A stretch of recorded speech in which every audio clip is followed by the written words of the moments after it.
kelas kita hari ini adalah untuk tajuk reka bentuk elektronik. Ya, reka bentuk elektrik. Okey.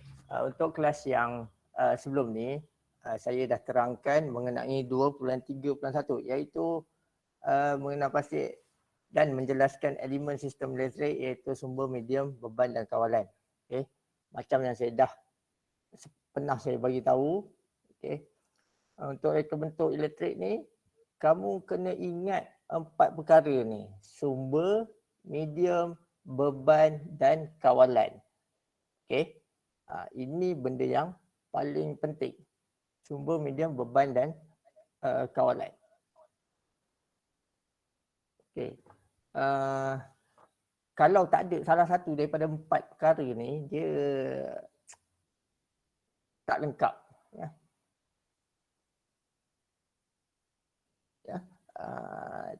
Dia tak lengkap. Okey. Jadi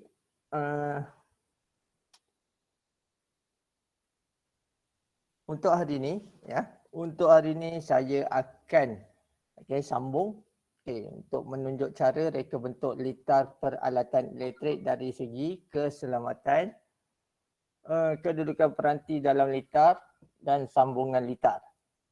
Ya. Okey. Jadi saya akan terangkan apa dia yang keselamatan, kedudukan peranti dalam litar dan sambungan dalam litar. Okey. Saya kena accept satu-satu dulu. Okey, sebentar .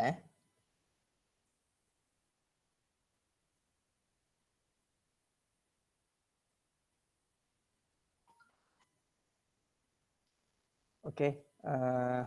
Saya nak ucapkan selamat datang kepada Ustaz Nazir. Khabar? Lama sungguh kita tak jumpa . Terima kasih Cikgu Zahri. Lama tak jumpa tu. Itulah. Lala kita jumpa secara dalam talian pula. Okey. Okey, teruskan. Jadi saya teruskan dengan kelas kita ini. Saya akan kongsikan slide yang saya gunakan.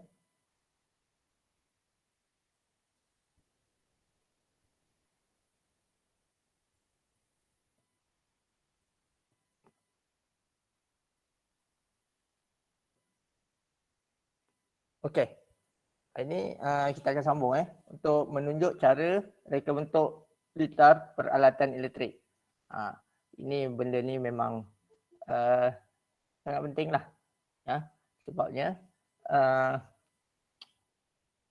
untuk makluman kamu lah dalam kamu tak sedar, kita menggunakan apa ni dipanggil? Menggunakan tenaga elektrik ni setiap hari. Okey. Sekejap. Saya tengok slide saya ni macam hang je ni.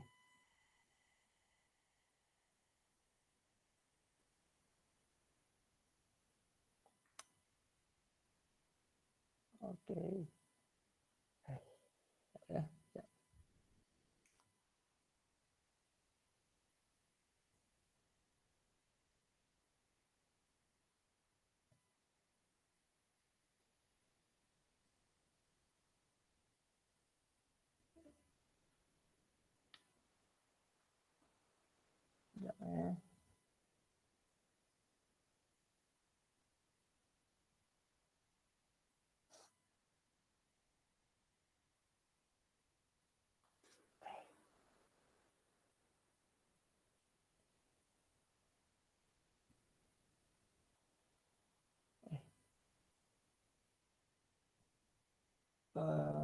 Sebentar.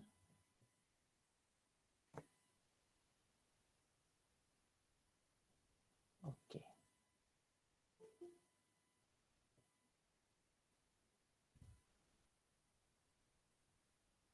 Okey.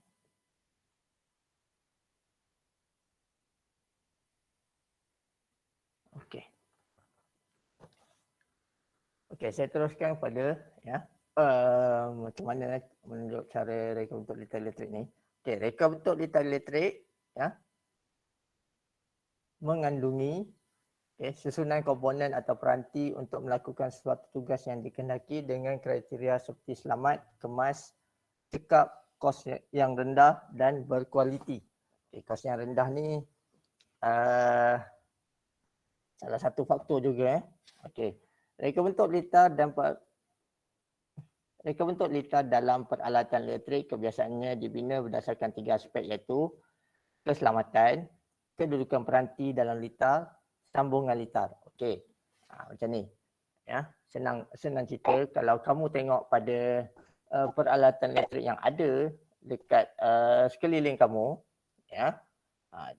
Dia punya reka bentuk litar tu bukannya dibina sesuka hati. Ya.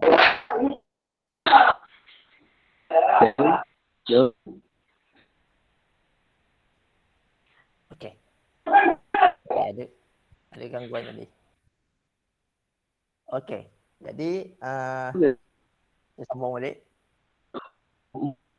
Reka bentuk litar dalam peralatan elektrik ni dia dibina berdasarkan 3 perkara ni lah. Yang pertama keselamatan, kedudukan peranti dalam litar, sambungan litar. Okey. Kalau kamu pernah buka peralatan elektrik, kamu tengok susunan komponen, ya, susunan komponen dalam peralatan elektrik tu dia tidak disusun dengan sesuka hati dan sewenang-wenangnya. Okay, sebab apa? Okay, sebabnya untuk membuat litar tu dia perlukan satu perkara yang dinamakan litar skematik.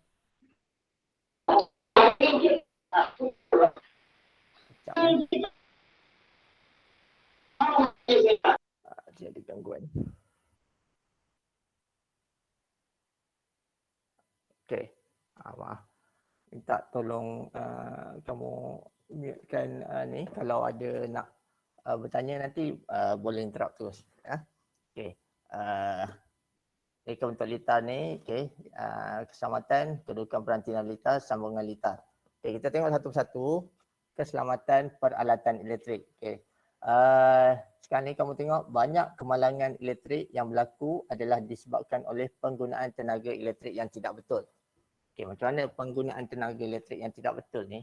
Okey, maksudnya kalau kamu tengok, ya, kalau kamu tengok pada peralatan elektrik kamu tu, ya, dia ada satu maklumat yang biasanya kita selalu abaikan. Ya. Okey, contoh macam benda-benda senang, extension wire. Okey, wire yang penyambung kamu guna, yang biasa kamu guna tu. Okay. Kadang-kadang kamu nak gunakan satu extension tu menggunakan 3-4 peralatan elektrik. Ya, peralatan elektrik untuk satu extension tu. Okay. Kamu dah tak kira dah dia punya beban, dia punya voltan, dia punya arus. Yang kamu tahu, kamu nak sambung, lepas tu boleh guna.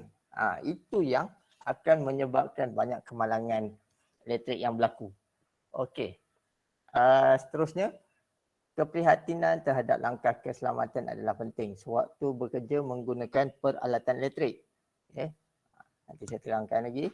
Kegagalan dalam mematuhi langkah keselamatan akan mengakibatkan kemalangan yang serius sehingga boleh membawa kematian. Yang ni biasanya lah benda-benda yang elektrik ni kita benda yang tak nampak. Ya. Kalau air kita nampak, kita boleh nampak aliran air itu mengalir. Ya. Tapi elektrik ni kamu tak nampak dia punya aliran dia. Kamu hanya nampak dia punya medium je. Medium. Dan kamu boleh rasa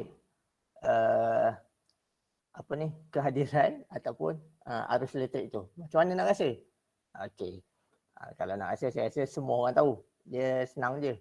Kamu ulur jari ke, kamu pegang ke tempat contoh yang wire yang terdedah. Bila kamu tekan renjatan, itulah kamu boleh rasa kehadiran elektrik. Tapi selain pada tu, kamu tak boleh nak nampak. Ya. Macam kamu kata, cikgu itu yang kilat yang menyambar tu, itu kilat bukan kita boleh nampak selalu.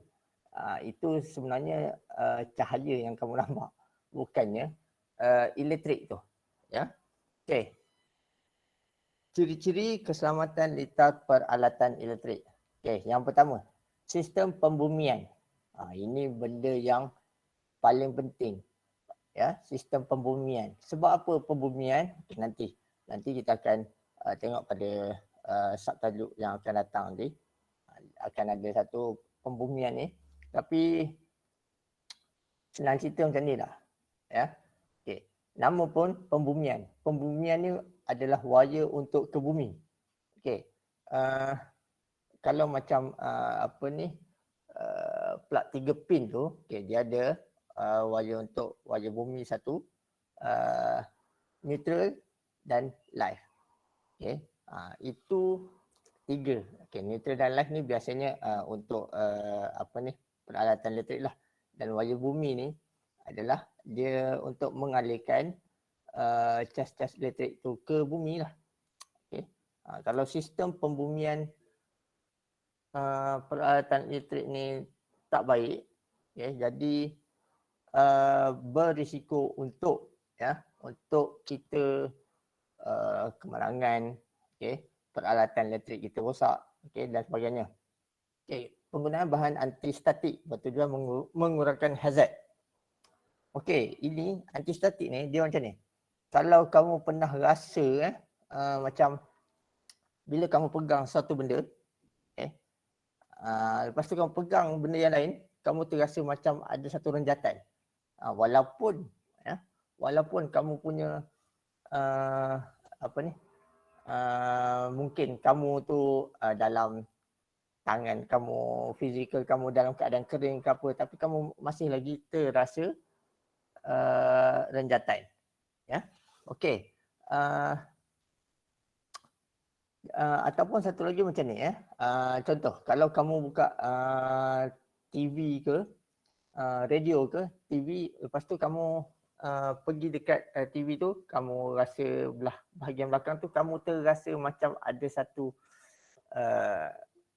macam dia nak kata apa, bukan gegaran lah, dia ada macam sedikit macam apa yang kita panggil ni, shock sikit lah, macam kejutan sikit.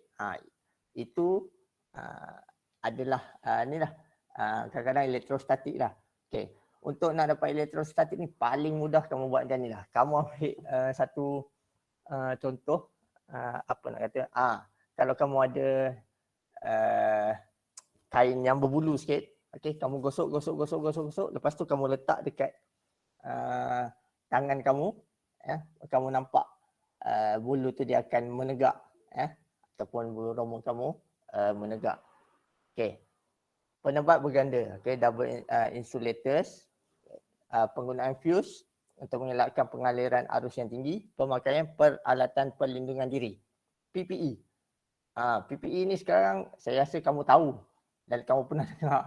Okey, benda apa PPE ni? Okey, yang terutamanya pada frontliners kita yang bertugas untuk apa ni, menangani COVID ni, dia pakai PPE. Macam itulah peralatan elektrik. Okey. Ada orang yang memerlukan PPE ini untuk apa ni? Untuk dia bertugas. Contohnya macam petugas dekat apa ni, stesen jana kuasa TMB. Dia memerlukan peralatan perlindungan diri. Ni untuk melindungi diri dia daripada ni lah, daripada arus elektrik. Okay. Kita tengok sebab apa berlakunya kemalangan elektrik. Okay. Yang pertama, menyentuh dawai hidup yang terdedah. Okay. Menyentuh switch dengan tangan basah. Ini yang nombor 2 ni kamu biasa buat. Sebab apa saya kata kamu biasa buat? Sebabnya biasa, contoh kalau kamu keluar daripada toilet, okay, lepas mandi keluar pada toilet, pak tutup tutup apa ni, lampu, okay, buka kipas. Mesti kamu kata tak ada apa-apa pun. Memanglah tak ada apa-apa, sebab tak kena lagi. Kalau kena tu barulah kamu rasa ada apa-apa. Okay, dia sebenarnya apa ni, bila kamu menyentuh switch dengan tangan basah, okey, berbanding dengan kamu sentuh switch dengan tangan yang kering, risiko tangan kamu basah risiko kamu mendapat kecederaan akibat kemalangan dengan menyentuh masa tangan kamu basah tu lagi tinggi. Ya. Sebab apa? Sebab pada switch ni kita tak tahu. Kadang-kadang sambungan antara switch dengan wire elektrik tu mungkin kemungkinan ada dia tidak ada penebat. Ya. Maksudnya penebat kan wire elektrik tu dia ada salut dia tu, penebat dia. Bila nak sambung tu mungkin dia punya penebat dia tu dah tertanggal ke apa ke. Jadi tembaga tu terdedah. Bila kamu ada tangan kamu basah, air tu yang terkena pada tempat yang terdedah tu, itu risiko untuk kejutan elektrik. Kejutan. Ya, kejutan. Bukannya ni. Bila kejutan ni kita tak tahu bila-bila. Okey. Seterusnya masukkan konduktor tajam ke dalam soket. Ini pun biasa kamu buat. Biasanya bila kita gunakan plug 2 pin. Ya, plug 2 pin. Kita ambil sesuatu, okey. Kita duduk dekat belah atas tu sebab dia biasalah untuk itu sebenarnya satu ciri-ciri keselamatan pada semua plug, ya. Bila untuk menggunakan 2 pin sepatutnya kita kena gunakan dia punya extension dia, penyambung dia. Bukannya kita cocok atas tu kita masuk. Okay, biasa kalau cocok dengan pensel ke, bukannya kata bagus ke apa, tak. Tapi okey lah sikit. Tapi yang biasa kalau cocok guna kunci besi ke apa, masa tu memang mengundang kemalangan. Okey. Penebat kabel koyak. Ni yang wire tu ada penebat yang terdedah, penebat terdedah. Lepas tu melebihi beban. Melebihi beban ni memang biasa. Biasa yang macam saya cakap tadi lah. Yang kamu buat sambungan banyak. Okay, satu plug tu kamu buat 2-3 sambungan. Okay, kalau kamu buat sambungan yang peralatan yang menggunakan arus yang kecil tak apa. Tapi contoh kamu buat contohnya biasa dekat dapur lah. Satu switch tu kamu gunakan untuk ni apa ni dia panggil, peti sejuk. Lepas tu blender. Okey, lepas tu apa lagi? Benda yang bila kamu gunakan benda yang tinggi, kuasa yang tinggi. Blender. Kita ambil dua perkara ni lah, peti sejuk dan blender ni. Okey, sebab itu bila kamu blender ni, bila kamu tekan je dia kuasa dia ni memerlukan kuasa yang tinggi. Ya. Bila tekan tu kadang-kadang kalau sistem pendawaian rumah kamu baik, bila dia mengesan kotak fuse yang dekat DB lah, yang kita panggil DB yang dekat luar tu, bukan dekat luar, yang dekat pintu masuk rumah kamu tu, bila dia kesan macam ada voltan yang tinggi apa semua, dia akan tendang lah buat putus. Okay. Kita panggil tendang lah. Saya guna istilah tendang apa senang sikit. Kamu biasa guna ni. Okay. Dia tendang. Okay. Bila keadaan berlaku macam tu, itu bermakna sistem pendawaian rumah kamu baik. Okay. Satu lagi contoh, bila macam berlaku kilat. Bila kilat, rumah kamu blackout. Okay. Bila kilat, rumah kamu blackout. Itu bermakna pendawaian rumah kamu berada dalam keadaan yang sangat baik. Mesti kamu cakap, apa pula baik je tu? Dah asyik tendang je. Jadi macam kamu rasa benda tu tak bagus. Tak, sebenarnya itulah yang bagus. Sebab apa? Sebab bila kilat ni kadang-kadang dia menyambar wire elektrik yang dari luar tu nak masuk ke dalam rumah kita. Okay, bila dia menyambar, dia akan membawa kuasa voltan yang tinggi. Okay, bila dia lalu dekat DB tu, fuse kita mengesan. Ya, mengesan voltan, arus, apa semua benda lah yang tinggi tu. Okay, jadi dia buat kerja dia tendang. Dekat terus. Okay. Dia kalau yang tak baiknya, bila kilat, voltan kilat menyambar, lepas tu rumah kita boleh tengok TV dengan apa semua, dengan macam biasa. dia tak menendang, itu dalam bahaya. Bahaya macam mana? Okey, bahaya kepada peralatan elektrik rumah kamu. Itu maksudnya sial-sial saja TV kamu boleh terbakar, peti sejuk kamu boleh terbakar sebabnya overload. Okey. Mesti ingat cara kita nak test kita punya sistem penawaian rumah kita ni, paling kurang 2-3 bulan sekali kamu dekat DB rumah kamu tu kamu tekan reset. Okay, dekat dia ada yang switch utama tu, dia ada switch atas bawah tu.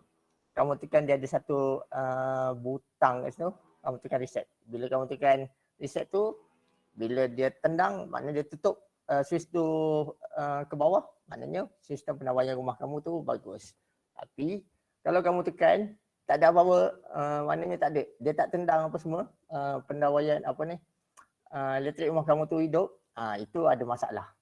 Baik kamu panggil wireman supaya cek balik ya. Okey. Ni langkah-langkah keselamatan semasa menggunakan arus elektrik. Ni semua orang tahu. Okay. Tapi bila saya kata semua orang tahu, bukan semua orang buat. Dia tahu je. Kalau orang cakap tahu tapi toge tak ada. Tahu je. Ya? Okay. Jangan menyentuh wayar elektrik yang putus. Jangan sambungkan terlalu banyak peralatan elektrik pada satu soket. Ini memang tabiat orang kita lah. Ya? Okay. Apabila mengendalikan alatan elektrik, pastikan tangan adalah kering. Okay. Jika aku kejutan elektrik, tutup switch utama dan alihkan mangsa.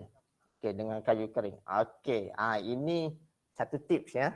Andai katalah kamu nampak ya, kamu nampak kawan kamu, ahli keluarga kamu terkena renjatan. Macam mana kamu nak nampak dia terkena renjatan? Dia bukan macam dalam TV ya. Kalau dalam TV tu kamu nampak macam ada aliran elektrik lah, kamu boleh nampak macam kononnya rambut menggebang. Ini tak. Okay, biasanya kalau orang terkena renjatan tu kamu boleh perasan dia tu macam menggeletik macam tu je. Macam menggelupur macam tu je. Ya. Okey. Bila terkena macam tu, satu cara kamu jangan pegang pula dia. Jangan orang kata nak cari penyakit. Dia dah terkena renjatan, kamu pergi pegang juga dengan kamu jalan sekali nanti. Tak. Okey. Yang paling penting sebab tu kamu kena putuskan litar dulu. Sebab tu saya suruh kamu cek sistem penawaian rumah kamu tu. Okay, kalau terkena macam tu, kamu tekan yang main switch tu. Okey. Ataupun kalau kamu tak jumpa, kalau kamu macam dekat luar lah. Dekat mana yang kamu tak tahu mana main switch tu. Okey. Kamu alihkan. Alihkan mangsa menggunakan contoh macam apa yang panggil penebat. Contoh macam kayu. Okey. Kamu jangan alih masa macam kamu nak tolak-tolak macam kuih-kuih macam tu. Tak jadi. Kamu kena pukul dia. Pukul sampai, sebabnya dia bila mangsa tu dia memegang punca yang menyebabkan arus elektrik ni, dia secara automatik macam melekat tau. Ya. Jadi kamu kena pukul dekat, contoh kalau dia pegang tu dekat tangan lah. Kamu kena pukul dekat tangan itu sampai dia terlepas. Jangan sesekali kamu pergi juga pegang dia. Kalau kamu rasa kamu ni kuat, gagah perkasa, kamu nak pegang dia, pastikan kamu ada penebat. Contoh kamu pakai sarung tangan getah pada tangan kamu tu lah. Baru kamu alih. Gunakan peralatan elektrik yang mempunyai label keselamatan sirip. Ini benda yang jarang sangatlah dititik beratkan oleh rakyat orang Malaysia lah. Sebabnya bila peralatan elektrik tu dia ada label sirip ni, dia bermakna selamat. Selamat untuk digunakan. Okey. Ini kita tengok ciri keselamatan periuk nasi elektrik. Okey, ini contoh ya. Saya ambil contoh yang paling mudah ya. Yang biasa kamu memang majoriti 99.9%. Okey. Yang ada periuk nasi elektrik. Okey. Mungkin ada lagi lah yang menggunakan periuk nasi yang biasa. Tapi sekarang ni majority ada periuk nasi elektrik ni. Okay, tujuan dia melindungi pengguna dari bahaya litar pintas. Okay, ciri-ciri keselamatan kedudukan litar. Okay, litar periuk nasi ni. Okay, kalau kamu rajin kamu nak tengok nanti litar dia belah bahagian bawah. Okay, jangan pula kamu buka yang biasa mak kamu pakai tu. Memang nanti mengamuk pula orang tua tu. Ya. Kalau kamu nak tengok juga, kamu mak pinjam je. Dekat apa? Tadi saya belajar RBT ni, nak tahu mana litar ni. Okay, tengoklah. Janganlah buka. Tak apa, tengok. Kamu tengok dalam buku ataupun slide yang saya tunjuk ni, semua sama. Lebih kurang macam tu je. Okay. Litar tidak dapat dicapai dengan tangan. Okay. Litar tidak terdedah. Sebab itu dia, ciri keselamatan dia, litar dia letak kat bawah. Okay. Periuk dekat atas. Okay. Periuk elektrik tu ada air. Itu dia unik dia. Dan periuk elektrik ni dia panas. Okay. Kedudukan peranti dia pula. Okay. Reka bentuk kedudukan peranti-peranti seperti sensor tekanan, sensor suhu dan elemen pemanas diletakkan bersama dengan litar elektrik. Okay. Reka bentuk seperti ini bertujuan untuk penyimatan ruang. Okay. Sampai itu juga litar elektrik periuk nasi kelihatan kemas. Okay. Dan menarik susunan dia. Dia ada 3 perkara kat sini. Kamu tengok kedudukan peranti-peranti macam sensor, pelbagai sensor lah. Dia ada sensor tekanan, sensor suhu dan elemen pemanas. Okay, dia letakkan sekali lah. Okay, dekat bawah tu. Okay, reka bentuk dia untuk penjimatan ruang. Sebab apa? Sebab kalau dia letak kat tepi nanti periuk tu tak jadi macam periuk lah. Periuk tu mungkin jadi macam kereta kebal ke apa. Sebabnya litar dia belah tepi pula. Jadi tepi tu mengembang, memanjang, macam pelik jadi. Okay. Dia nak mengekalkan bentuk periuk. Okay, jadi dia letak belah bawah. Okay, sampai itu litar elektrik ni dia nak kelihatan kemas lah. Okay, macam ni. Ini adalah gambaran. Okay, gambaran orang kata apa ni, pandangan sisi lah ataupun pandangan keratan. Okay. Peranti dalam litar periuk nasi elektrik. Okay. Elemen pemanas dia belah bawah dia. Okay. Dia ada struktur rangka. Okay. Dia ada sensor suhu. Okay. Dia ada sensor tekanan. Ya. Sensor suhu, sensor tekanan ni apa dia? Okay. Nanti kamu akan belajar dalam teknologi elektronik pula apa dia sensor-sensor ni. Ya. Tapi untuk elektrik ni saya beritahu sensor ni dia fungsi dia lebih kurang macam switch juga. Ya. Okay. Macam ni. Ini periuk elektrik yang dah diterbalikkan. Dia belah bawah tapi dia diterbalikkan. Okay. Dan dibuka. Okay, yang nombor 1 ni port untuk plug elektrik. Okay, nombor 2 ni switch untuk mode memasak dan memanaskan. Kan kalau periuk kamu tu, kalau kamu perasan dia ada warm, dia ada cook. Ni. Okay. Yang nombor seterusnya switch untuk mode masak dan memanas. Okey, sama dia. Dia punya switch dia ni. Okey, nombor 4 dia palam. Okey, nombor 5 dia ada untuk mode masak dan memanaskan. Okey, dia switch dia ni dia ada tiga tempat ni lah. Ya. Okey. Ni di ruang masak yang ni, yang bawah ni. Okey. Seterusnya kita tengok pada sambungan litar. Okey, saya pergi cepat sikit ni. Ya. Sebab banyak untuk litar.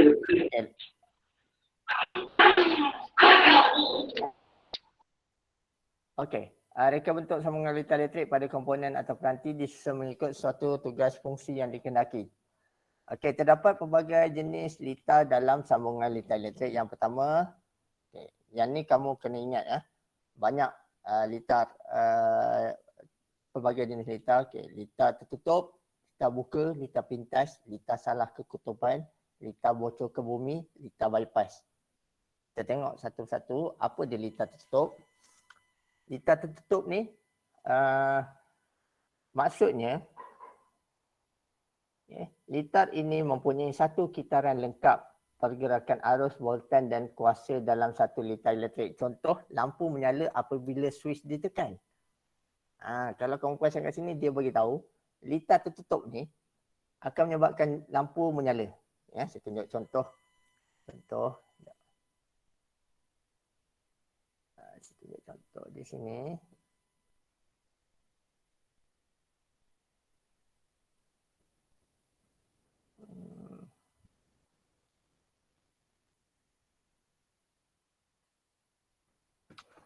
Okey. Ini adalah simulasi, ya. Simulasi litar elektrik. Kalau keadaan macam ni, ini kita panggil litar terbuka. Sebab apa litar terbuka? Siapa boleh bagi tahu? Ini litar terbuka. Okay, dalam litar ni kita ada bateri, ada bateri sebagai sumber, wire ni sebagai medium, switch ni sebagai kawalan dan mentol ni sebagai beban. Ya. Okay, kita tengok. Ini adalah litar terbuka. Dan ini adalah litar tertutup. Sebab apa litar tertutup? Okay. Dia macam ni ya. Maksud dia di sini, dia tidak ada ruang yang terbuka. Kamu tengok. Okey. Bila dia tidak ada ruang yang terbuka dalam litar ni, bermaksud litar ini adalah litar tertutup. Dan bila litar tertutup, lampu akan menyala. Dia kan biasa kita gunakan istilah, okey, tolong tutup switch. Dia sebenarnya kalau tutup switch macam ni. Ya, bila tutup switch, lampu menyala. Kipas terpasang. TV terpasang. Okay. Tapi kalau kita buka switch, buka switch, baru lampu terpadam. Ini istilah dalam elektrik. Ya, kamu tengok. Ini dipanggil litar terbuka. Okay. Kalau ini adalah litar tertutup. Kalau kamu perasan, okay, ini dia tulis the switch is closed. Okay, maksudnya dia kata switch ditutup. Switch ditutup, lampu menyala. Kalau switch dibuka, lampu terpadam. Okey, boleh. Ya, saya harap benda ni boleh faham lah. Okay, kalau biasanya nanti kalau dalam soalan-soalan, bila dia tunjukkan keadaan macam ni, okey, nyatakan jenis litar yang ditunjukkan. Okey, kamu katalah, okey, ini adalah litar tertutup. Sebab apa litar tertutup? Sebab lampu terpadam. Salah jawapan tu. Okey, ini adalah litar terbuka. Sebab apa litar terbuka? Kalau kamu kata sebabnya lampu terpadam, betul lah. Ya. Okey.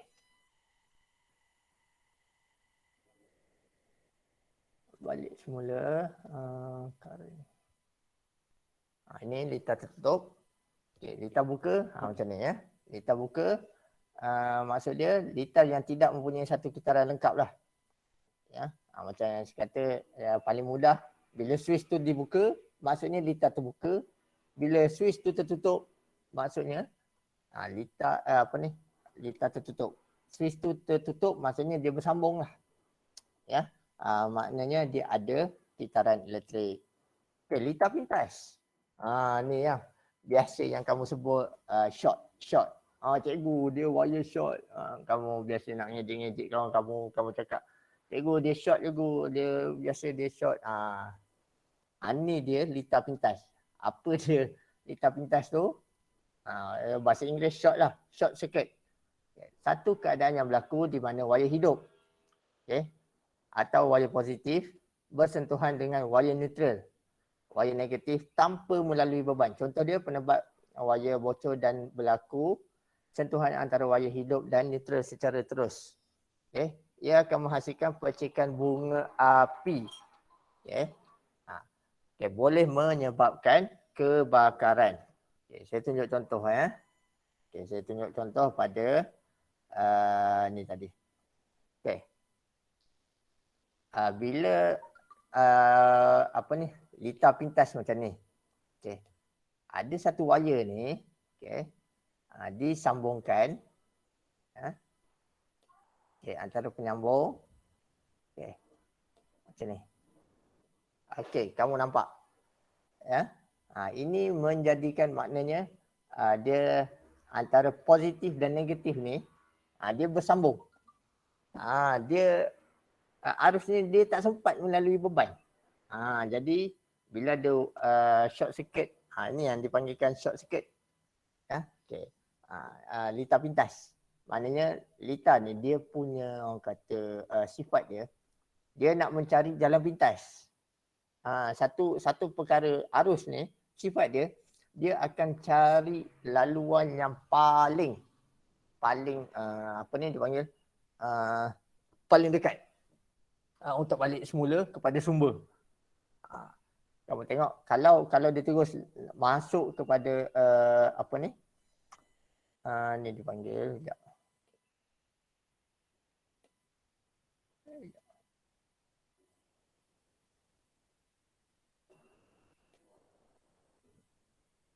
Okey, kalau dia terus lalu macam ni, dia akan masuk ikut dia akan mencari laluan paling singkat untuk masuk ke sumber.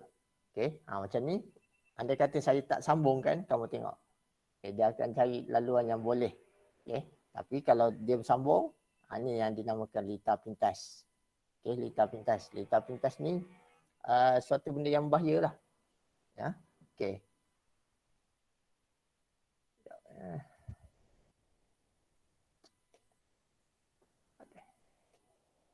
Okey.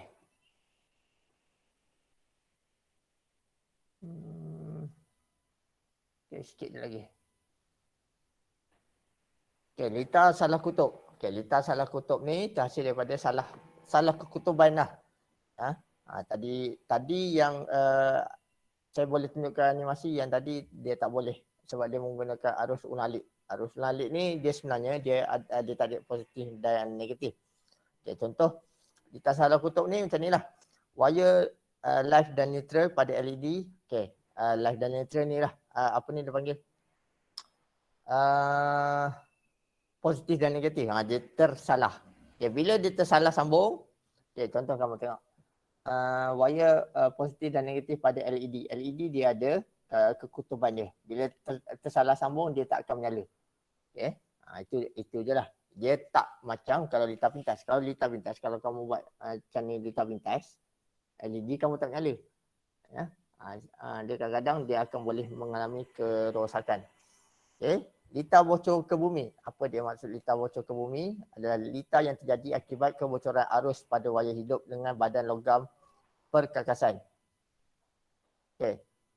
Contoh arus bocor ke cerik elektrik. Ya. Okey, itu dia contoh litar bocor ke bumi. Arus bocor ke cerik elektrik. Kalau kamu tengok kat sini, okey, sini ada arus bocor. Macam mana kamu nak tahu arus bocor ni? Okey, contoh kalau cerik elektrik kamu ni menggunakan badan logam. Okey. Bila kamu pegang tu, kamu akan merasakan ni lah. Ada spark. Ada renjatan elektrik. Itu yang dinamakan litar bocor ke bumi. Okey, litar bypass. Okey, maksud litar bypass, litar ini terjadi kerana penyambungan wayar dibuat pada fuse yang sama untuk soket perkakasan yang berlainan. Litar bypass ni biasanya ni lah. Untuk satu macam mana nak cakap Okey, satu fuse dekat DB rumah kamu tu. Okey, pada papan agian elektrik digunakan untuk perkakasan peti sejuk dan penghawa dingin. Maknanya dia sepatutnya satu fuse, satu peralatan. Tapi kadang-kadang orang nak jimat kos. Dia buat bypass terus. Satu fuse tu, dua perkakasan. Itu punca yang biasanya akan menyebabkan kerosakan peralatan elektrik. Ya. Okey. Kesan daripada litar bypass ni, dia akan menghasilkan bebanan pada wayar, ya, dan boleh menghasilkan haba yang berlebihan pada penebat wayar. Kesan dia, kadang-kadang kamu rasa wayar pada wayar, kamu akan rasa panas. Sebab apa? Sebab dia ada load yang tinggi. Dia bila macam tu, dia tak tahan lama. Peralatan kita akan jangka hayat dia akan sekejap. Okay. Ini yang saya panggil DB ni, yang papan agihan tu. Ya. Okey, contoh. Tunjukkan papan agihan ni. Okey. Satu fuse kepada penghawa dingin. Okey. Lepas tu satu fuse ni kepada ni shower. Pemanas air elektrik.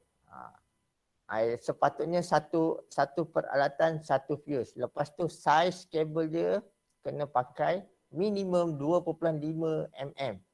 Okey. Wire elektrik ni kamu tak boleh pakai suka hati je sebenarnya. Ya. Yang warna wire kelabu ni dia sepatutnya dia ada saiz dia. Dia ada saiz dia yang perlu kita ikut. Kalau yang untuk kipas ke, untuk lampu ke, tak ada masalah sangat. Tapi kalau contoh macam untuk peti sejuk ni biasanya kita pakai soket lah. Contoh macam ni aircon. Aircon biasanya orang akan guna macam wire yang yalah pendapat yang minimum je. Okey. Okey. Jadi habis. Ya. Habis untuk tajuk kita pada hari ini. Ya. Untuk subtajuk 2.3.2. Okey.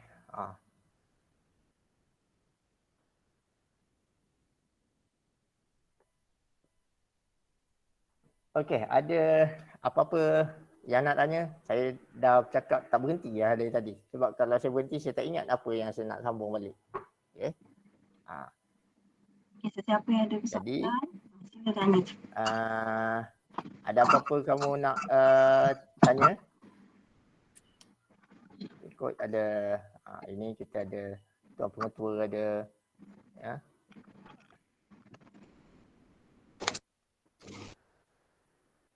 Ke mana semua ni, tidur ke, online tak ada respon pun, senyap je. Kecuali siapa ni seorang ni, Diamond Hit. Siapa Diamond Hit? Siapa nama kamu Diamond Hit? Saya. Ya? Ada apa-apa nak tanya? Ada. Ya. Okay. Lagi?